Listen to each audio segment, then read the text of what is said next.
רבנו חיים בן עטר בגובה האריות, והמעשה הזה היה לפני הרבה מאוד שנים במרוקו, כשהמלך רוצה לחתן את ביתו ורוצה לסדר לה את הבגדים המיוחדים, רקומים ושזורים עם חוטי זהב ומשי.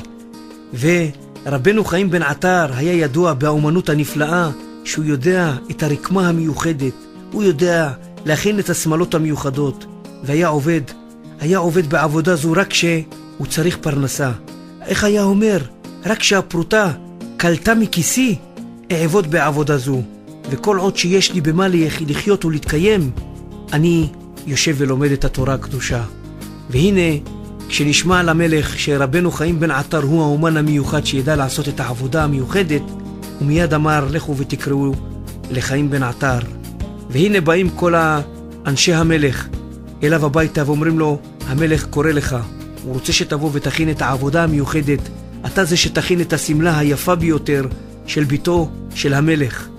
ואז הוא אומר להם, אני מצטער, אני לא יכול להצטרף אליכם, כי אני יודע, כל עוד לא חסר לי כסף מה לאכול, אני לא מחפש עבודה אחרת, אני לא יכול להצטרף. אמרו לו, תשמע, אתה יודע שאתה מסתכן, כי המלך מאוד יכעס. אמר להם, למרות הכל, אני מעדיף לשבת וללמוד בתורתי הקדושה. כל עוד ולא קלטה הפרוטה מכיסי, אני לא עושה שום דבר. והנה, כשהמלך שמע, אמר, אם הוא לא רוצה לעשות את העבודה, תכניסו אותו לבית הסוהר, תרעיבו 2 אריות, ואני רוצה שהאריות יאכלו אותו. אני אראה לו מה זה. אני אחנך את האיש. מה זה לא לקבל את העבודה? מה זה לא להסכים? מה זאת אומרת לא להסכים למלך? וכך היה. באו לחיים בן עטר פעם שנייה, אמרו לו, נו, יש לך צ'אנס אחרון, אתה מקבל או לא? אמר להם, אני מצטער, אני לא יכול. ואמרו לו, אם ככה בוא, אנחנו אוסרים אותך בבית הסוהר, אתה צריך לבוא איתנו. רבי חיים בן עטר האמין בבורא עולם, לא התווכח. קם מהכיסא, לקח את הציצית שלו, לקח את התפילין שלו, אמר לאשתו, אשתי היקרה, איך אומרים? היה נעים. אמר לה, אני הולך, ומי יודע מה יקרה. אשתו ישבה ובכתה, ידעה שכנראה הולכים להרוג את בעלה, את רבנו חיים בן עטר. הכניסו אותו לבית הסוהר. במשך 3 ימים הרעיבו 2 אריות, לא נתנו להם לאכול, כדי שיאכלו את כבוד הרב רבי חיים בן עטר.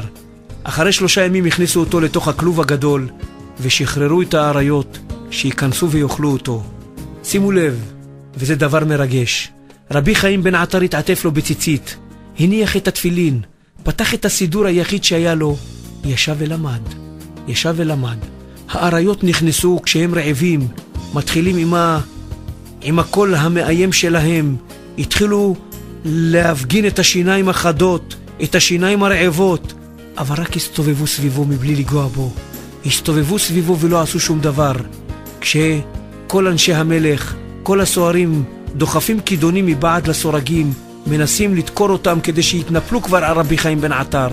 האריות האלה התקרבו לאסירים ואיימו עליהם, כאילו אומרים להם, אם תפתחו את הכלוב אנחנו נאכל אתכם, כי אנחנו במילא רעבים. אבל בצדיק לא ניתן לגוע. הסתובבו סביב חיים בן עטר, עד שישבו לידו ולא זזו. כמו 2 כלבים, לא אריות, ישבו לידו ולא זזו.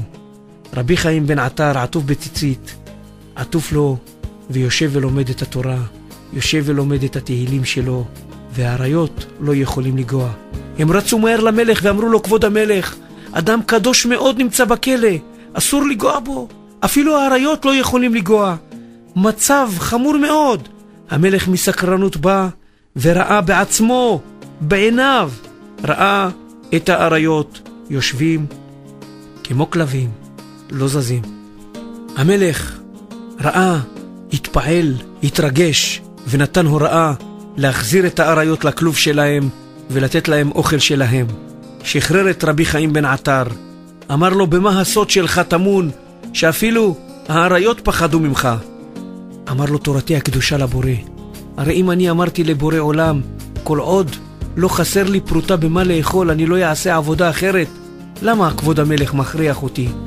אמר לו המלך, אני מבין ללבך, אני רוצה אותך איתי בארמון, אני רוצה שאתה תהיה בחצר הארמון כיועץ שלי, אני יודע. אמר לו רבי חיים בן עטר, רק אל תזיק ליהודים והכל יהיה בסדר. אני עכשיו יכין לביתך את הסמלה הכי יפה שיכולה להיות. וכך היה. לאחר שהוא הכין לו את הסמלה המיוחדת, הכל בא על מקומו בשלום, ורבי חיים בן עטר בא לבקר בארץ הקודש, וידע לאסוף צדקה למען עם ישראל.